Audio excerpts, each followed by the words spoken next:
Bueno, yo naturalmente, después de lo dicho y después de lo oído, son dos cosas que en este momento me siento absolutamente comprometida, avergonzada, sorprendida, de todos los colores. Yo le dije que sí a Pepe precisamente por ese cariño que le tengo, desde que fue alumno mío, pero yo aquí soy, pues bueno, alguien que no forma parte, digamos, de este mundo de especialistas de la generación del 27, pero no importa. Yo tengo que enfocar, que es lo que él me pidió, voy a enfocar el tema que vamos a hablar hoy desde la perspectiva en la que yo mejor conozco, que es la de la literatura popular o tradicional oral, y, bueno, por supuesto tiene mucho que ver con la generación del 27, ¿no? A pesar de que lo tengo que hacer desde una óptica no especializada, porque no es mi especialidad. Yo quería, bueno, además de agradecer a Pepe, por supuesto, estar aquí, quería, antes de empezar, deciros que aquí pasé 4 años de mi vida muy intensos para mí, ¿no? Muy llenos de trabajo y de ilusión, y aquí descubrí una faceta de la universidad inédita, ¿no? Después de llevar tantos años en esta institución, aquí descubrí otra manera de hacer universidad, ¿no? Y sobre todo aquí encontré, me da pena que no estén, pero aquí encontré un equipo de personas de una calidad profesional y humana excepcional, con las que siempre me van a unir unos lazos de afecto profundísimos. Entonces desde aquí les quiero mandar, aunque están en aquella habitación, mi más cálido abrazo. Y a Pepe, por supuesto, ya se lo daremos después. Bien, repito que voy a hacer un enfoque diferente, no especializado, pero sí centrado en la generación del 27, aunque algunas veces, pues bueno, tendré que hacer divagaciones para que podáis entender un poco, aunque la mayoría de vosotros ya me habéis oído, pero bueno, no importa. Ya se dijo ayer, se ha repetido hasta la saciedad, vosotros sabíais que una de las corrientes que más influyen en la generación del 27 es el neopopularismo. Casi todos los poetas, como ayer vimos en la conferencia del profesor Díaz de Revenga y la profesora Merlo, tuvieron influjos del neopopularismo, ¿no? Algunos más, otros menos. Manolito Altolaguirre, ay, no he dicho, perdón, quería deciros que después de la conferencia de Elisa yo sí que me siento ya verdaderamente en otro mundo, ¿eh? Habéis visto qué cosa nos ha dicho, habéis visto qué conferencia ha dado, habéis visto qué riqueza y qué persona. Bueno, yo... No, pero bueno, tú lo has hecho magnífico, muchísimas gracias, Elisa, por todo lo que nos ha enseñado. Bien, decía que Manolito Altolaguirre, es que ha sido tan bonita la carta de Salinas, ¿no? Emilio Prado, Damaso Alonso, Gerardo Diego, por supuesto Rafael Alberti, Federico García Lorca, pues son quizás los poetas más... que más ha influido esta corriente neopopularista en ellos. El reencuentro que hacen los poetas del 27 en esa búsqueda de la renovación estética que estaban ensayando se produce en un momento de esplendor y de auge por lo popular.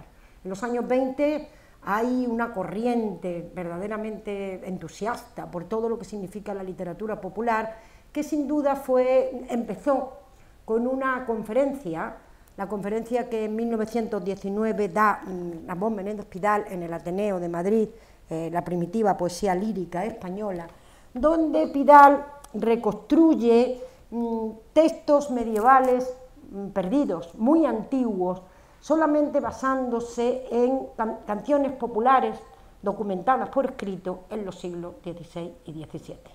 Menéndez Pidal, bueno, ensalza este tipo de literatura, habla de sus valores, sobre todo de su sincretismo, de su brevedad, de su espontaneidad, de su frescura, y establece y dice que para él lo más importante de esta literatura es su milagrosa pervivencia en el tiempo, desde la época medieval, que entonces vivía de manera latente, como decía don Ramón, hasta su actualidad, y yo diría hasta nuestra actualidad, es decir, continúa viva todavía.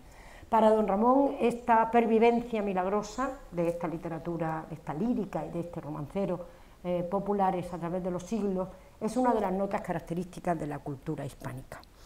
Yo lo que quería resaltar aquí hoy, más que en otros momentos de mis intervenciones sobre la literatura popular, es cómo es la interferencia culta la que hace posible la perpetuación del patrimonio oral medieval.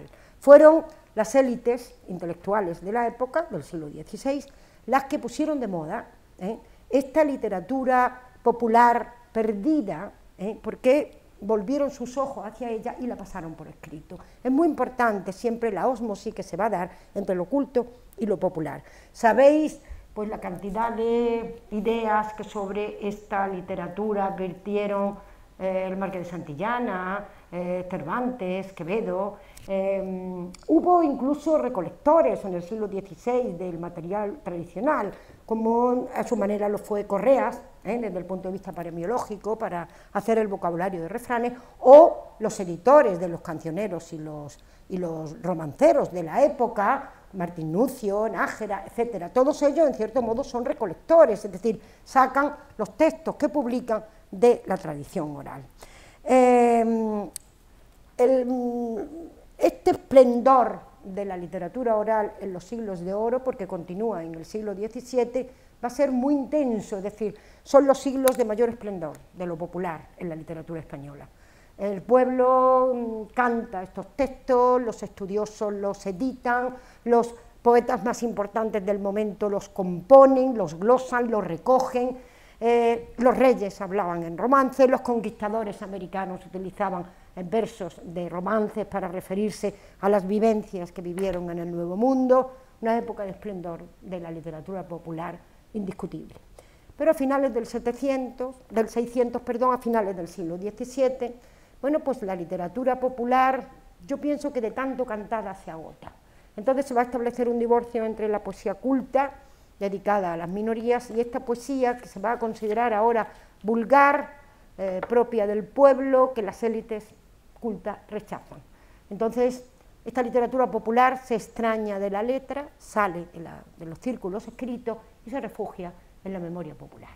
Así va a permanecer metida dentro de esta memoria popular hasta la mitad del siglo XIX, cuando el romanticismo, con su gusto por lo genuino de los pueblos, redescubre estas canciones que parecían definitivamente perdidas. Es decir, es el movimiento romántico el que propicia hacia lo escrito otra vez esta literatura popular, también entre los círculos de carácter culto. En esta época, estamos hablando de mediados del siglo XIX, se produce una importante labor editorial en España y en Europa, fundamentalmente en Alemania. Se publican muchos cancioneros populares, muchos romanceros populares, pero se va a producir, además de toda esta gran actividad editorial de lo popular, todo esto es para llegar a la generación del 27, se produce un hecho importantísimo. Se descubre la tradición viva, es decir, se produce el descubrimiento de que en la oralidad, en la tradición oral, los textos populares medievales siguen vivos. Esto se produce en 1825. Es una anécdota preciosa. En enero del 25, un bibliófilo romántico, liberal, Bartolomé José Gallardo, está preso en la cárcel de señores de Sevilla y allí comparte celda con dos gitanos de Marchena. Uno se llama Curro el Moreno y otro Pepe Sánchez. Estos dos gitanos, completamente analfabetos, cantan a Gallardo el primer romance de que se tenía noticia desde el siglo XVII. Los oídos admirados de Gallardo, romántico, entusiasta por lo popular, como todos los intelectuales europeos, escucha de boca de dos gitanos analfabetos la historia de los amores de la hija de Carlomagno, Emma, con su criado, secretario de cartas latinas, Eguinaldo. No puedo resistir leer el texto. Este es el texto que escuchó Gallardo. Gerineldos, Gerineldos, Gerineldito pulido, quien te pillase esta noche 3 horas a mi albedrío. Como soy vuestro criado, señora, burláis conmigo. No me burlo, Gerineldo, que de veras te lo digo. ¿A qué hora, gran señora, cumpliréis lo prometido? Entre las 12 y la 1, cuando el rey esté dormido. A la 1 de la noche va Gerineldos camino, lleva zapatos en mano por de nadie ser sentido. Da 3 vueltas al palacio y otras tantas al castillo, y viendo que todos duermen, al cuarto la infanta ha ido. La infanta que siente pasos. ¿Quién ronda ya mi castillo? ¿Quién ha abierto mi aposento? ¿Quién ha sido el atrevido? Soy Gerineldo, señora, que vengo a lo prometido. Pegó un salto de la cama a la escalera, dio un brinco. La ha cogido de la mano, de esta manera le ha dicho: vámonos a mi aposento, vámonos a mi retiro. Se pusieron a luchar, los dos quedaron dormidos. Entra el sol en el palacio, entra el sol en el castillo. El rey se quiere vestir, no haya quien le dé el vestido. Pregunta por Gerineldo, paje del rey muy querido. Unos dicen que está en casa, otros dicen no lo han visto. El buen rey se levantó, al cuarto la infanta ha ido. Encontróles en la cama como mujer y marido. Metiera mano a su espada y entre los dos la ha metido. Ahí me dejo yo mi espada que me sirva de testigo. Con el frío de la espada la princesa lo ha sentido. Despierta, despierta, despierta dueño del alma, despierta dueño querido, que la espada de mi padre entre los dos ha dormido. No te asustes, Gerineldo, que tú has de ser mi marido. ¿Por dónde me iré yo ahora que no sea del rey visto? Vete por esos jardines a coger rosas y lirios. El rey que en acecho estaba, con él se hizo encontradizo. ¿De dónde vienes, Gerineldo, tan blanco y descolorido? Del jardín vengo, señor, de coger rosas y lirios. Es mentira, Gerineldo, que con la infanta has dormido. Hinco la rodilla en tierra, pues yo merezco el cautivo. No te mato, Gerineldo, que te crié de chiquito, y si mato a la princesa te queda mi reino perdido, pues antes de las 2 horas seréis mujer y marido. Juramento tengo hecho por la Virgen de la Estrella, mujer que ha sido mi dama, de no casarme con ella. Traición, traición en palacio contra mi espada y rodela, y prendan a Gerineldo y le corten la cabeza. Bien, este es, como digo, el primer texto recogido en la tradición oral desde el siglo XVII. El romancero, por tanto, en este caso el romancero, se había preservado amorosamente en la conciencia del pueblo. Este descubrimiento de Gallardo, que lo que hizo fue que animó a otros intelectuales para que buscaran textos en la oralidad, unido además a la aparición en España de los estudios folclóricos llevados a cabo desde la Sociedad del Folclore Andaluz, creada, como se sabe, en Sevilla, en 1881 por Antonio Machado y Álvarez de Mófilo, pues hizo que comenzara la gran recolección de los tiempos modernos de la literatura popular en España. Un ejemplo muy significativo de esta época, en este sentido, sería pues, la magna colección de Francisco Rodríguez Marín, Cantos Populares Españoles, que se publicaron en 5 volúmenes durante los años 82 y 83. Y pasando de los estudiosos a los creadores, solamente decir, por cerrar el siglo XIX, que hubo entre algunos poetas posrománticos también un gusto grande por lo popular. Estos poetas capitaneados, podríamos decir, o dirigidos por Gustavo Adolfo Bécquer y por Augusto Ferrán, se dedicaron también a seguir una escuela, más o menos, ¿no? O una corriente popularista centrada en las canciones tradicionales españolas, pero también deudoras del posromanticismo alemán, sobre todo de Heine. Entonces, de nuevo, los creadores, en el final del siglo XIX, también empiezan a tener el entusiasmo por lo popular. Bécquer expresa la concepción romántica de la lírica tradicional. Dice Bécquer: el pueblo ha sido y será siempre el gran poeta de todas las edades y de todas las naciones. Nadie mejor que él sabe sintetizar en sus obras las creencias, las aspiraciones y el sentimiento de una época. Una frase sentida, un toque valiente o un rasgo natural le bastan para emitir una idea, caracterizar un tipo o hacer una descripción. Esto y no más son las canciones populares. Veis cómo el postromanticismo siente también una querencia, ¿no?, podríamos decir, por esta literatura popular. Por tanto, la herencia, con todos estos antecedentes del XIX, llega hasta el siglo XX. Desde el Centro de Estudios Históricos, dependiente de la Junta de Ampliación de Estudios, de la Institución Libre de Enseñanza, como nos contaba ayer la profesora Merlo, este centro creado en 1910 y dirigido por don Ramón Menéndez Pidal, donde se van a reunir los más importantes filólogos de la época, Américo Castro, Tomás Navarro Tomás, Martínez Torner, Federico de Onís, Sanz Arizmendi, etc., se dispersan, todos estos investigadores se dispersan por toda España para la búsqueda de textos orales. Además, estrecha relación que tenía don Ramón con los miembros de la generación del 27 facilitó que los poetas del 27 conocieran de cerca lo que es la literatura popular. Sobre todo tuvo una enorme influencia, una obra que se ha reeditado más de 50 veces a lo largo de este tiempo, que publicada en el 28, que fue la antología de romances que publicó don Ramón, La Flor Nueva de Romances Viejos. Al lado de esta obra sobre el romancero van a empezar a dar fruto ya en las primeras décadas del siglo XX, pues multitud de cancioneros, porque está dando fruto toda la labor decimonónica de folcloristas y estudiosos, y ya muchas regiones estaban muy encuestadas y muy estudiadas. Aparecen cancioneros muy importantes, donde los músicos, donde los que eran músicos, que eran muchos, anotan también la melodía con que esas canciones se ejecutaban en la oralidad, ¿no? Y hay una serie de cancioneros, no puedo citarlos todos porque es imposible, pero sí voy a citar aquellos que sin duda conoció Lorca, que después voy a centrarme en él. El cancionero salmantino de Dámaso Ledesma, el cancionero asturiano de Martínez Torner o el cancionero musical popular español de Felipe Pedrell, que se publica en el año 22 y que influyó de una manera extraordinaria en Manuel de Falla y por tanto después en Federico. Muy pronto, con todo este ambiente de auge por lo popular, los poetas del 27 vuelven la mirada hacia esta literatura. Estamos viendo cómo va entrando el neopopularismo en la generación.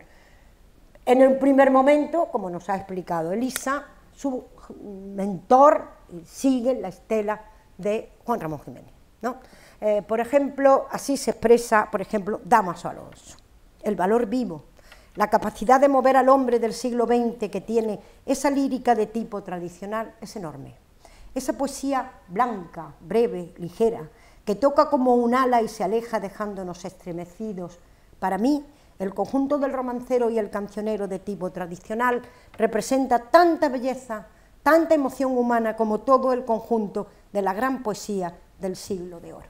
Y aquí voy a hacer un paréntesis muy de investigadora de la oralidad. Yo pienso y defiendo que el entusiasmo que sienten los poetas de la generación del 27 por la literatura tradicional, no solamente por la lectura de sus textos, que también, naturalmente, la belleza intrínseca de la literatura popular es indiscutible, ¿no?, tanto en letras como en formas, sino que hay también un elemento que explica este entusiasmo. Me refiero no solamente a que buscaran textos, que son muy pocos los poetas del 27 que se van a dedicar a buscar textos en la oralidad, sino la siempre abierta posibilidad que esta literatura tiene de recreación, porque lo esencial de la literatura tradicional reside precisamente ahí, en la capacidad para vivir en variantes.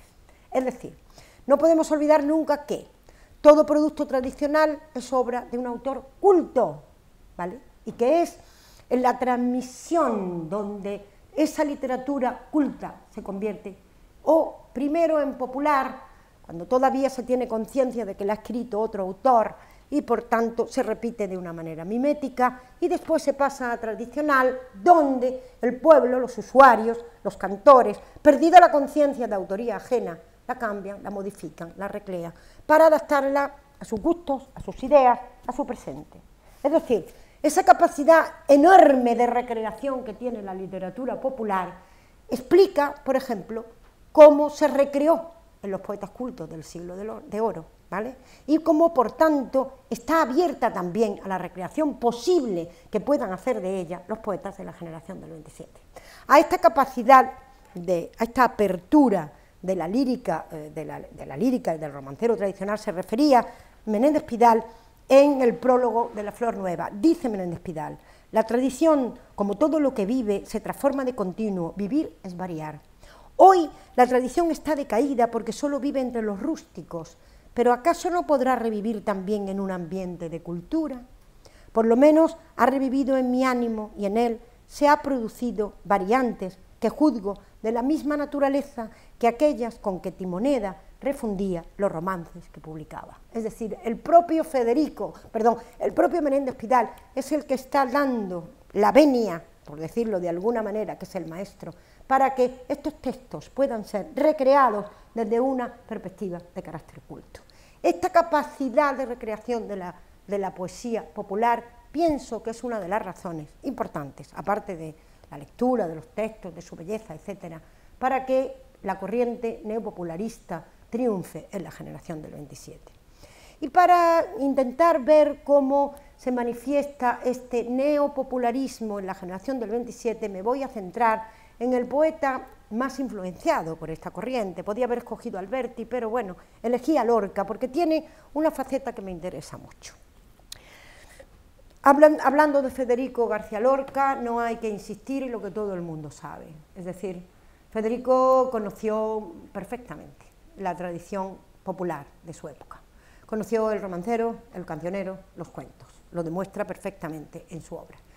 La profunda asimilación que de los materiales populares hizo Federico se refieren, por ejemplo, Ricardo Molina y Antonio Mairena a raíz de su conferencia sobre el Cantejondo. Dicen, puede afirmarse sin temor a hierro que ni antes ni después de él hubo poeta que más profundamente haya captado el mundo y el espíritu de los flamencos. La penetración mágica de Lorca en ese mundo es un capítulo no más de una orientación mucho más amplia de su poesía, la tendencia a lo popular. Estas ideas las va a corroborar rotundamente uno de ellos, Bergamín, cuando en el prólogo al poeta en Nueva York dice: Federico García Lorca es el poeta contemporáneo más íntimamente y diríamos pudorosamente arraigado en la gran poesía popular y tradicional española. El horizonte estético del poeta, que se va creando desde muy temprana edad, está conformado sin duda por las canciones que Federico escuchó desde su infancia. Su hermano Francisco se refiere multitud de veces a la importancia que para ambos hermanos tuvo el folclore infantil, el suyo propio, el que escucharon en su propia casa. Y además su hermano Francisco insiste repetidas veces cómo para Federico este folclore le resultaba mucho más fácil de asimilar por la, él decía, milagrosa capacidad musical que tenía el poeta, ¿vale? Dice Francisco, entonaba canciones con singular afinación antes de poder articular sonido. El mismo poeta, Federico, poco antes de su muerte, el 23 de diciembre de 1935, en un homenaje que se le ofrece en el Hotel Majestic en Barcelona, con motivo del éxito clamoroso del estreno de Doña Rosita la soltera, se refiere a las criadas de su casa como las protagonistas indiscutibles de sus vivencias infantiles. Dice Federico, Dolores la colorina, Anilla la juanera, me enseñaron oralmente los romances, leyendas y canciones que despertaron, fijaros que no dice mi gusto por lo popular, mi alma de poeta, ¿de acuerdo?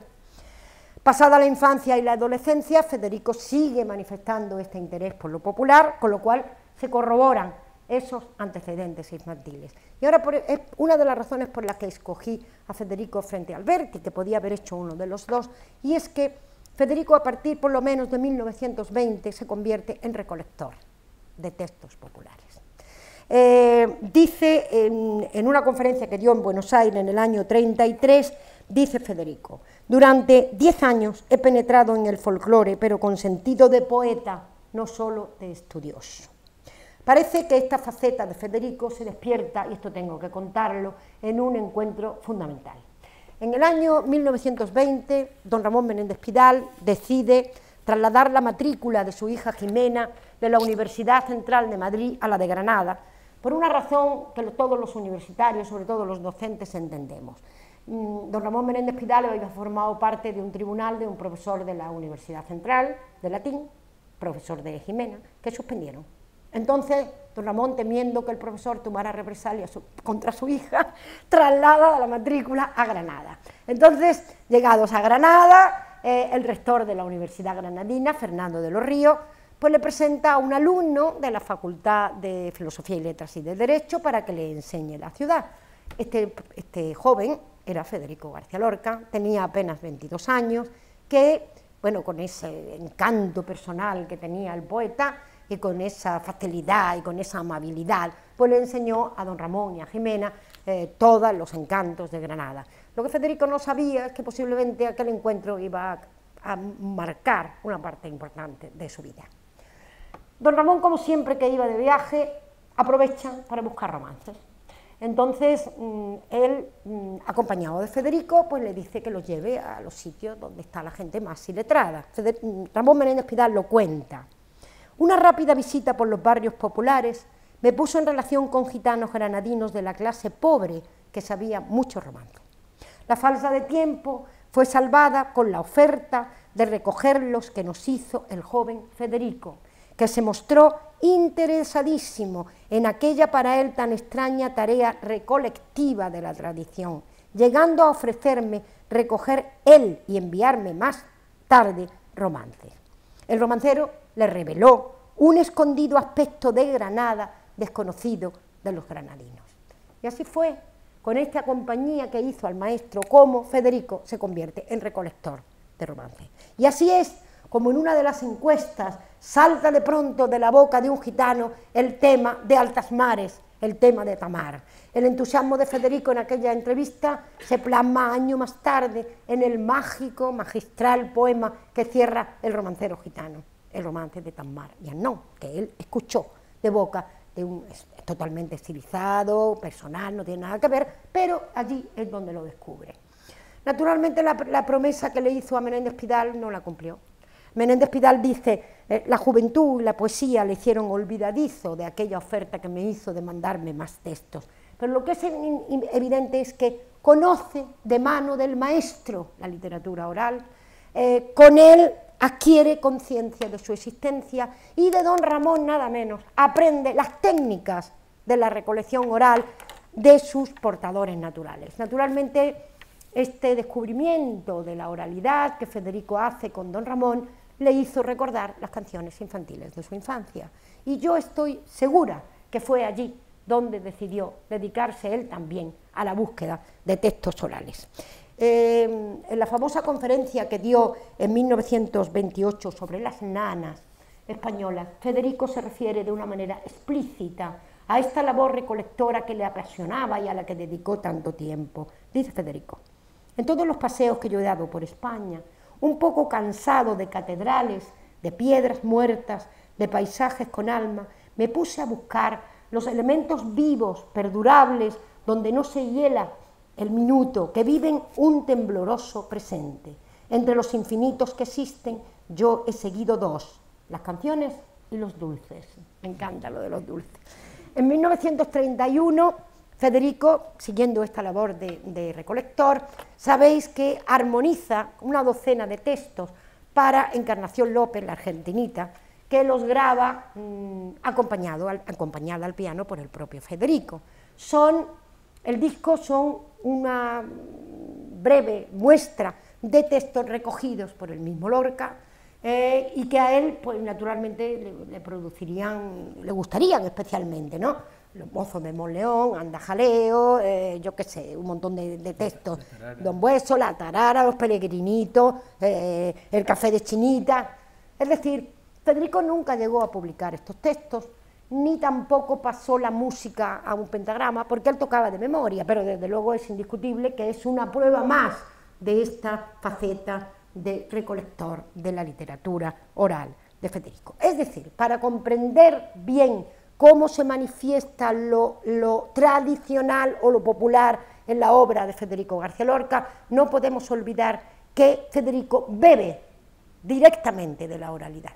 Es decir, él aprende directamente de las creaciones vivas de su tierra, y esto es algo muy evidente en él que no aparece en otros poetas de la generación. Como dice Bergamín, Lorca viene de lo popular, o como dice Juan Chabás, lo popular en Lorca es un popularismo folclórico, de origen no aprendido, pudiera insistirse en que es la voz de la sangre. Es decir, lo popular ocupa en Lorca un lugar esencial en su trayectoria. Para él lo popular no es un recurso, no es un ornamento, es un argumento en sí mismo, es uno de los pilares donde se sustenta toda su concepción poética.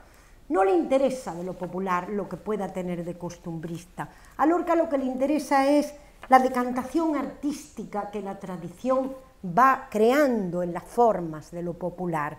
Él lo dice de una manera clara en su famosísima conferencia del 22 sobre el cante jondo. Dice Federico, el cante se forma siempre a fuerza de vejez y estilización. Es decir, cómo va cambiando, cómo se va estilizando a lo largo del tiempo. Los rasgos esenciales que Ramón Menéndez Pidal explicó de la poesía popular en su conferencia de 1919, recuerdo, el carácter más saliente de esta poesía frente a la otra, estoy hablando de don Ramón, está en ser eminentemente sintética. Trata motivos elementales de la sensibilidad y ante la impresión del conjunto se desentiende de todo análisis interpretativo. La síntesis de la expresión domina en este arte lo mismo que en las lenguas primitivas. Es una poesía que por su misma naturalidad se extiende también a muchos momentos de la vida ante los cuales la poesía culta no reacciona. La lírica, antes que ser solo literatura, fue algo más, la flor que espontáneamente se abre al calor de toda emoción vital. Estos principios son asimilados profundamente por Lorca, que los toma como núcleo fundamental de la armazón sobre la que va a construir su poética. En la misma conferencia del cante jondo dice Lorca, causa extrañeza, lo mismo que dice don Ramón, causa extrañeza y maravilla, como el anónimo poeta del pueblo abstracta en 3 o 4 versos toda la rara complejidad de los más altos momentos sentimentales en la vida del hombre. Lorca, además de esta condensación sentimental, que es la que señala como fundamental Pidal, va a descubrir en la canción popular una serie de rasgos esenciales que luego cualquier lector, sobre todo de sus primeros libros, los va a encontrar absolutamente presentes. Dice Lorca, dice en general, poesía patética, dramática, muy andaluza, con ausencia casi absoluta del medio tono, con subordinación de los elementos externos a la emoción, con fuerte presencia del panteísmo, con estremecedora energía emotiva y con una inquietante presencia del misterio. En la conferencia del cante jondo, y ahora leo en sus palabras lo que acabo de decir, las coplas, sigue diciendo Lorca, tienen un fondo común, el amor y la muerte. Somos un pueblo triste. El andaluz o grita a las estrellas o besa el polvo rojizo de sus caminos. El medio tono no existe para él. Es un canto sin paisaje y por lo tanto concentrado en sí mismo y terrible. Todos los poemas del cante jondo son de un magnífico panteísmo. Consultan al aire, a la tierra, al mar, a la luna, a cosas tan sencillas como el romero, la violeta o el pájaro. Todos los objetos exteriores toman una aguda personalidad y llegan a plasmarse hasta tomar parte activa en la acción lírica. Su melancolía es tan irresistible y su fuerza activa, emotiva, es tan perfilada que a todos los verdaderamente andaluces nos producen un llanto íntimo. En estos 2 versos populares hay mucho más misterio que en todos los dramas de Maeterlinck, misterio sencillo y real, misterio limpio y sano, sin bosque sombrío, ni barco sin timón, el enigma siempre vivo de la muerte. Los versos son, cerco tiene la luna, mi amor ha muerto. Esta pasión de la voz popular de Federico alcanza en Lorca unas notas personalísimas porque la va a unir, aquí viene la parte vanguardista de Federico, la une con la palabra más elaborada de los poetas cultos. En la conferencia que dio en la residencia de estudiantes en el año 27 sobre la imagen ideal, la imagen poética, perdón, de Luis de Góngora, dice Lorca, en Andalucía la imagen popular llega a extremos de finura y sensibilidad maravillosas y las transformaciones son completamente gongorianas. Prueba de ello son las expresiones buey de agua y lengua de río fabricadas por el pueblo y que responden a una manera de ver ya muy cerca del poeta cordobés Luis de Góngora. Por tanto, para Lorca la imagen poética debe ser algo parecido a las que acaba de citar, es decir, la imagen poética debe beber de lo popular, pero también de lo culto. Para él la exigencia de una metáfora o de una imagen intensa se integran de una manera absolutamente cómoda en la expresión sincrética, sencilla, rítmica y alusiva de la canción popular. Es decir, que va a mezclar mejor que nadie las 2 vertientes típicas de la generación del 27, la tradición y la modernidad. Es una manera vanguardista de ver la tradición, es como dicen algunos autores, una elevación de lo popular lo que hace Lorca, o como dice Menéndez Pidal, hace una transfiguración de lo tradicional. Dice Pidal, Lorca consiguió transfigurar ese género, se refiere al romancero, con genial fuerza imaginativa, maravillosa metaforización y poderoso lirismo. No se olvide nunca, por tanto, que la fuerza de lo popular se une a la fuerza del oculto. Como dijo, esto de unir lo popular y lo oculto no es solamente Lorca, también lo hacen otros poetas de la generación, por ejemplo, expresa Dámaso Alonso. Creo que mi generación cumplió una misión de generosa justicia. Participamos ampliamente en un movimiento anterior a nosotros, pero que nosotros fomentamos grandemente, que fue el gusto por la poesía popular y las canciones populares. A un mismo tiempo, traíamos hasta el público el entusiasmo por Gil Vicente, tan entrañado en la popularidad medieval, y rehabilitábamos la memoria de don Luis de Góngora, cima de artificiosidad aristocrática. Es decir, la voluntad de todos los poetas del 27 y por supuesto también de García Lorca fue rescatar, podríamos decir, y rehabilitar una parte de la tradición poética popular y culta española, sacar de esa tradición lo mejor, intentar mejorarla y desde luego proponer algo completamente nuevo, algo completamente novedoso. Eso digo, una manera vanguardista de entender la tradición. En los primeros escritos poéticos de Lorca es donde mejor se va a ver este influjo predominante, claro, profundo de lo popular. En sus libros, el libro de poemas del año 21, Canciones del año 21-24, Romancero gitano del año 28, Poema del Cantejondo del año 35. Hay algunos autores, entre ellos fundamentalmente Daniel Devoto, que han estudiado de una manera muy minuciosa todos los elementos tradicionales que aparecen en la obra de Lorca. Yo no voy a centrarme en ellos, en todos, porque remito a ellos porque no tengo tiempo, ¿no? Solamente me voy a citar en algunos ejemplos, que son las fotocopias que les di, para que vean la manera en que Lorca utiliza lo popular. Para las referencias tradicionales me voy a, siempre que puedo, voy a citar por los textos recogidos por mí o por mis alumnos o por los distintos miembros de mis equipos de investigación en esos ficheros que dice Pepe que se están formando desde el año 75 hasta hoy. Según mi punto de vista, esto es absolutamente personal y se me puede discutir, pero yo he visto, leyendo a Lorca y conociendo bien la literatura popular, que hay tres procedimientos de inserción de lo tradicional en la obra lorquiana. En una clara gradación hay una serie de poemas que están compuestos simplemente con la mezcla de distintas estrofas y versos procedentes de otras canciones. Esta es la manera más clara en que Lorca introduce lo popular, es decir, el poema, la sustancia misma del texto, está formado por la mezcla de textos de otras canciones. Hay una segunda forma en donde aparecen dispersos a lo largo del texto versos, motivos, formas procedentes de la canción popular, ya se va dispersando un poco, ¿no?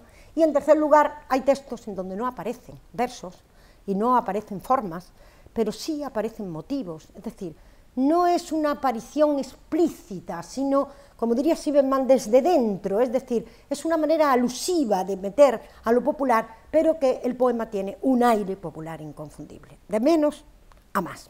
Entonces, antes de ejemplificar con los ejemplos que les he buscado estos tres procedimientos, solamente quiero decir una pequeña cosa.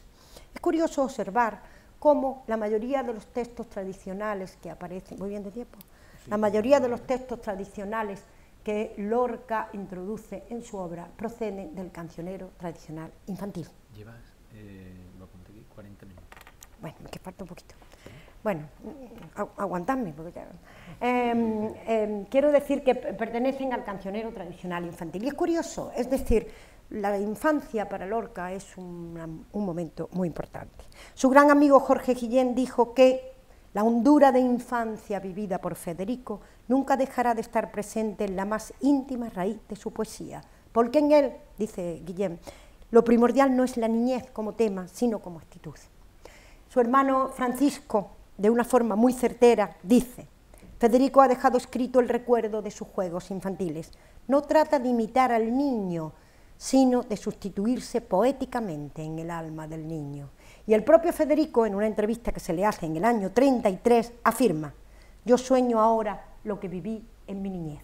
En la mayoría de estos primeros libros dedica poemas a los hijos de sus amigos, Solita Salinas, Mademoiselle Teresita Guillén, Natalita Jiménez, a sus sobrinos, Clara, Rita, Concha, Pepe, Carmencita, es decir, son composiciones llenas de una ligereza y sugeridoras.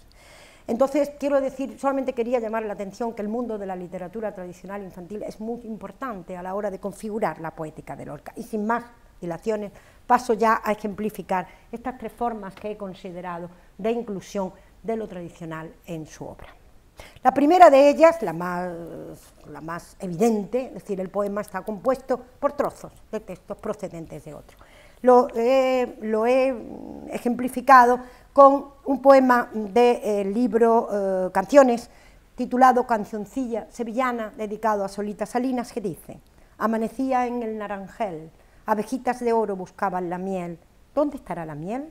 Está en la flor azul, Isabel, en la flor del romero aquel. Sillita de oro para el moro, sillita de oropel para su mujer, amanecía en el naranjel.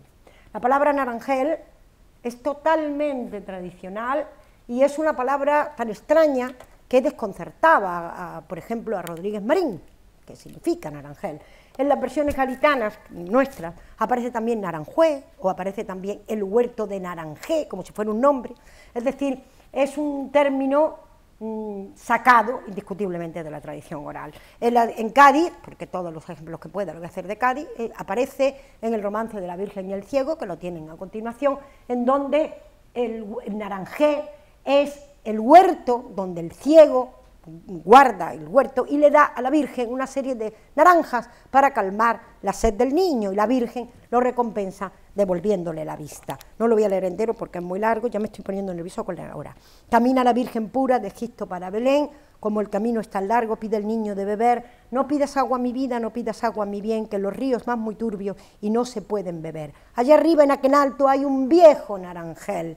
Coja usted, si una naranja me dieras para el niño entretener, etcétera. Esto es lo que se refiere a la palabra naranjel. Los versos del 5 al 10 de Federico, ¿dónde estará la miel? Está en la flor azul, Isabel en la flor del romero aquel, es el resto de una canción muy antigua, que se ha demostrado, lo ha estudiado muy bien Devoto, que aparece en Calderón, en El alcalde de Zalamea, que aparece en Lope, lo tienen aquí, a lo divino, en Los pastores de Belén, dice Lope: las pajas del pesebre, niño de Belén, hoy son flores y rosas, mañana serán miel. Aparece en Lorca en un estribillo de una larga glosa de un poema de 1608, las flores del romero, niña Isabel, hoy son flores azules, mañana serán miel. Aparece en Gonzalo Correas, en el vocabulario de romances, la flor del romero, niña Isabel, hoy es flor azul y mañana será miel. ¿Veis? Aquí Federico ha transportado una canción perfectamente a su texto. Los versos que vienen a continuación en Federico, la tercera estrofa, es también tradicional, aparece en muchos cancioneros, populares, por ejemplo, Sillita de oro, etcétera. Por ejemplo, en Rodríguez Marín encontramos coche de oro para el moro, coche de plata para la infanta. En Cádiz vamos a encontrar versiones mucho más vulgares, pero también más difundidas. Es un juego infantil en que dos niñas unen sus manos, forman una silla donde se monta la tercera, que es la elegida, y cantan las niñas: la sillita caca, el sillón de oro donde caga el moro. Curiosamente, esta versión, mucho más vulgar, pero más extendida, también la recoge Federico en el retablillo de Don Cristóbal. Dice Lorca: una onza de oro de las que cagó el moro, una onza de plata de las que cagó la gata y un puñado de calderilla de las que cagó su madre cuando era chiquilla. ¿Veis? Esta primera forma de inclusión de lo tradicional es absolutamente transportar estrofas para llevarlas al poema. De la segunda estrofa, es decir, no los versos, las formas, algunos giros, aparecen salpicados en el texto, vamos adelgazando, ¿vale? Vamos a ver algún ejemplo. Por ejemplo, el poema Noche. y las estrellas pobres, las que no tienen luz, esto es Lorca, qué dolor, qué pena, están abandonadas sobre un borroso azul, qué dolor, qué pena. ¿Quién nos recuerda a Mambrú? Veamos el principio de una versión de Benamahoma de Cádiz. Mambrú se fue a la guerra, qué dolor, qué pena. Mambrú se fue a la guerra, no sé cuándo vendrá. Do, re, mi, do, re, fa. Bien. Algunos, aquí es muy obvia la relación, y en otros, sin embargo, es de una manera más difusa. Por ejemplo, la evocación que hace Lorca de un romance andaluz muy conocido, La muerte ocultada, que en Cádiz se canta muchísimo, en el poema Burla de don Pedro a caballo. Dice Lorca: por una vereda venía don Pedro, ay cómo lloraba el caballero, montado en un ágil caballo sin freno, venía en la busca del pan y del beso, dice el romance. Ya viene don Pedro de la guerra herido, ya viene que vuela por ver a su hijo. ¿Veis? Está tomado la idea del mismo texto popular. Hay un motivo que se repite mucho en la canción tradicional y que Lorca va a utilizar también profusamente. La naranja y el limón, que son dos frutos que tienen una clarísima simbología amoroso-erótica y que se utilizaban, según la estudiosa Morales Blowing, en los juegos de amor, en las celebraciones primaverales, y por su forma siempre se han prestado a comparaciones con los órganos sexuales masculinos y con los pechos de la doncella. Aparecen con profusión en el cancionero de Cádiz. Por ejemplo, la naranja nació verde y el tiempo le dio color, mi corazón nació sano y el tuyo me lo enfermó. De tu ventana a la mía me tiraste un limón, el limón cayó en el suelo y hasta el corazón llegó. Lorca vuelve a recoger el famosísimo motivo de la naranja y el limón, lo aparece juntos en un texto de amor dolorido de canciones. Naranja y limón, ay de la niña del mal de amor, limón y naranja, ay de la niña blanca, limón, cómo brillaba el sol, naranja en las chinas del agua. Y el limón solo, el limón es fruta preferida frente a la naranja en el poema del Cantejondo. Limoncito amarillo limonero, echad los limoncitos al viento, ya lo sabéis, porque luego, un velón y una manta en el suelo. La fruta arrojada, me tiraste, la manzana, como juego de amor goza también de una enorme raigambre tradicional en lo antiguo. Por ejemplo, en el cancionero sevillano de 1568, arrojóme las naranjillas con los ramos del blanco azar, arrojómelas y arrojóselas y volviómelas a arrojar. O el Lope de Vega en El bobo del colegio de 1620, naranjita me tira la niña en Valencia por Navidad, pues a fe que si las tiro, que se la han de volver a azar. Acordaros de Miguel Hernández, que bebe de lo mismo, me tiraste un limón y tan amargo. Bien, junto a estos motivos, Lorca emplea también expresiones y giros que sin duda están tomados de los tradicionales. Acordaros en el famosísimo poema que empieza Arbolé, Arbolé, dice: pasaron 3 torerillos delgaditos de cintura. Está súper claro que estos versos están tomados de muchísimas versiones del primer romance que se tiene documentado, el romance de la Dama y el Pastor, de 1421, la caudalada dama que pretende seducir al ingenuo pastor, lo quiere seducir enseñándole la hermosura de su cuerpo y entre las cosas que le dice, le subraya que es delgadita en la cintura. También esta idea de la cintura delgada aparece en el cancionero moderno. Por ejemplo, tienes una cinturita que anoche te la medí, con vara y media de cinta 14 vueltas le di y me sobró una chispita. Tiene usted una cinturita que parece contrabando, hay cuantos contrabandistas estarán por ella penando. Es otro tema, como veis, que también toma Lorca de lo popular. En el romancero sonámbulo escribe el poeta: con la sombra en la cintura ella sueña en su baranda. En canciones, por los altos corredores se pasean 2 señores.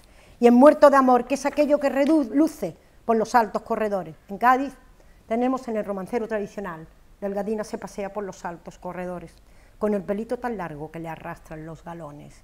En el cancionero lírico, a los balcones del cielo se asoma Santa Isabel para decirle a los pastores que el niño quería nacer. O, que es aquello que reluce en los altos campanarios, es la Virgen de la Luz que va regando los campos. ¿Veis? Son temas, expresiones, formas que están tomadas de lo popular. Os recuerdo también el ejemplo que puso ayer la profesora Merlo, ¿no?, sobre la campana de la vela, como sobre una canción tradicional. Quiero vivir en Granada solamente por oír la campana de la vela cuando me voy a dormir. Lorca construye un poema metiendo sus versos. Y para concluir, no quiero pasarme, llegamos... No, pero va bien hecho. ¿Voy bien? Sí. Es que no quiero... Para concluir, llegamos a la tercera forma de inserción que hace Lorca. Por supuesto, es la forma más elaborada.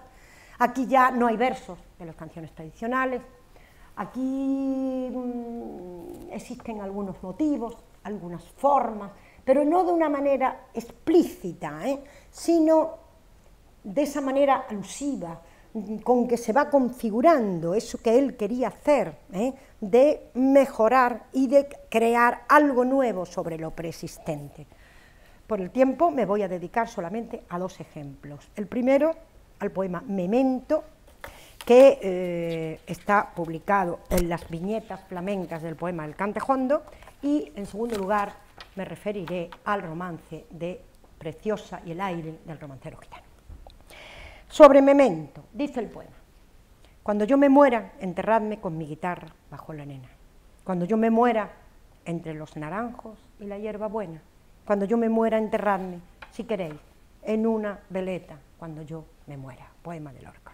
El autor está claro que parte de lo popular, por supuesto trascendiéndolo y estilizándolo, en el motivo central del poema, la petición de sepultura deseada por parte del yo lírico, es decir, por parte del cantor.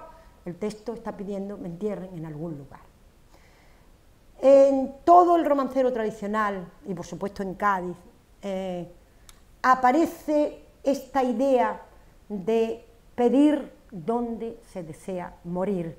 Son unos versos tan populares en el romancero que se convierte en lo que se ha llamado, dijo Diego Catalán, un comodín romancístico. Es decir, son versos que se añaden al final de composiciones muy diversas. Por ejemplo, esta versión de Tarifa: madre, cuando yo me muera, no me entierren en sagrado, me entierren en prado verde donde no paste el ganado, que si ganado pasara, allí seré reventado. Ponerme a la cabecera una piedra de alabastro con un letrero diciendo aquí murió el malogrado. No murió de calentura ni de dolor de costado, que murió de mal de amores, dolor muy desesperado. Es decir, la petición de la sepultura que desea el cantor es lo que Lorca plasma en este texto, a pesar de que es otra cosa y no tiene nada que ver con los versos populares. Aparte de ese motivo, también es popular en este poema la forma, es decir, la expresión que utiliza y la estructura del poema, que recuerdan absolutamente al andamiaje tradicional, el paralelismo, la repetición regular de la estructura de las estrofas, la repetición del primer verso, cuando yo me muera, cuando yo me muera, cuando yo me muera, que se repite también al final como una especie de estribillo que produce un ritmo muy marcado, naturalmente, aunque el texto es otra cosa, tiene un aire popular indiscutible. Y para terminar, me voy a referir al romance de Preciosa y el aire. Aquí es muchísimo mayor la elaboración artística, aunque podamos seguir rastreando huellas de lo popular. Sabéis que el motivo central del poema es el aire, el viento, personificado como amante tempestuoso, incluso como violador, ¿vale? Esta idea del viento como violador, como amante apasionado, procede de la lírica popular.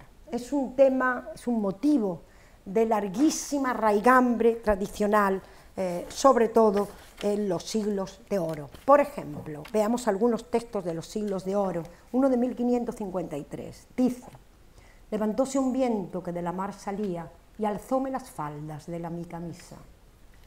Un cancionero de 1589: un mal ventecillo loquillo con mis faldas, tira ya mal vento que me las alzas.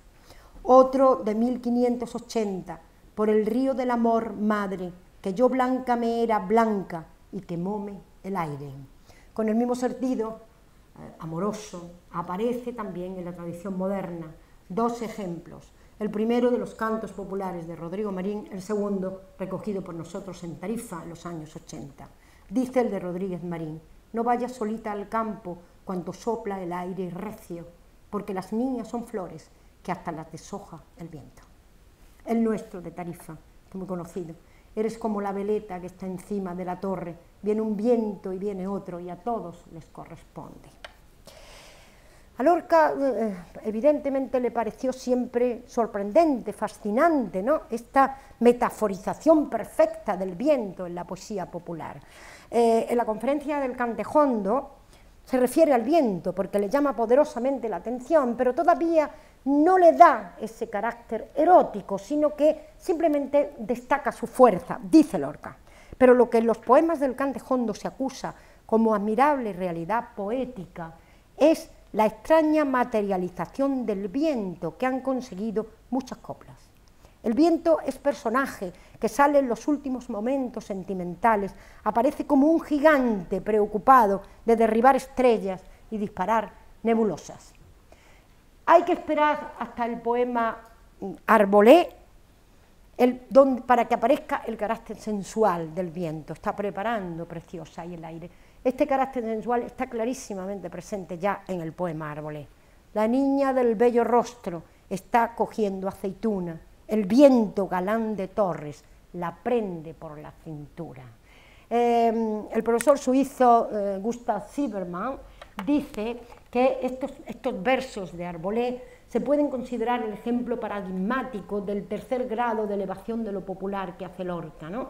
Él habla de epítetos, metáforas, etcétera, que hace Lorca. Es decir, según el autor, el profesor, lo que hace Lorca es convertir el viento de una metáfora en un mito. Federico le cuenta a Guillén que él es el que ha creado el mito del aire, en Preciosa y el aire. Dice el profesor Silbermann, la figura alegórica del viento traspasa lo estático del mero símbolo y asume el poder de acción que corresponde a la figura mítica. Es indiscutible que en el romance de Preciosa y el aire la temperatura erótica va subiendo. El viento lo presenta como una mezcla de lo profano y lo sacro. Se refiere a él diciendo, míralo por donde viene, como las saetas, ¿vale? Es un santón, un hombre sátiro que se convierte en una fuerza mítica, avasalladora, terrible, fatal, sobrenatural, que persigue a la gitana. Leamos, no voy a leer desde el principio. Su luna de pergamino preciosa tocando viene. Al verla se ha levantado el viento que nunca duerme. San Cristobalón desnudo lleno de lenguas celestes. Mira a la niña tocando una dulce gaita ausente. Niña, deja que levante tu vestido para verte. Abre en mis dedos antiguos la rosa azul de tu vientre. Preciosa tira el pandero y corre sin detenerse. El viento hombrón la persigue con una espada caliente. Preciosa, corre, preciosa, que te coge el viento verde. Preciosa, corre, preciosa, míralo por donde viene. Sátiro de estrellas bajas con sus lenguas relucientes.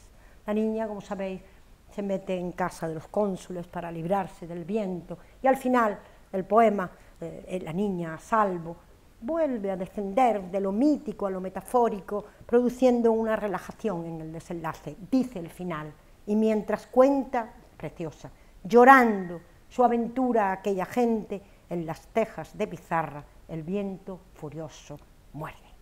¿Veis? Son tres formas, pienso, o al menos yo las veo muy claras, de la inclusión de lo tradicional en el poema de Lorca. Y después de todo lo dicho, yo creo que es muy fácil poder responder, y además no se refiere a mi vehemencia personal, que también, creo que después de todo lo dicho se puede concluir afirmando que Lorca aprende de lo popular, que toma elementos, razones para construir un estilo propio. Es decir, el hecho de que aparezcan tantos versos populares dentro de sus canciones, ese aire indiscutible de lo popular que tienen incluso textos donde no aparecen estos versos, está hablando de que Lorca bebe de la oralidad. Para mí es absolutamente evidente. Fijaros también que la presencia de estos elementos hace, o al menos a la mayoría de los lectores, que los versos de los primeros poemas de Lorca al lector le suenen a algo conocido, a algo cercano, a algo que forma parte de su propio patrimonio cultural, y es precisamente porque la tradición popular está ahí. Es verdad que Lorca, cuando madura, pues va adelgazando los hilos de lo tradicional, ¿no? Está claro, para meterse en otros paraísos que decía Devoto, pero lo que parece también evidente, por lo menos para mí, es que ni siquiera en los últimos textos, como nos demostraba ayer la profesora Merlo, Lorca abandona completamente la canción lírica del pueblo. Es decir, que al principio era una presencia abrumadora, al final es un leve roce, pero lo popular sigue estando presente. Y nada más, muchas gracias.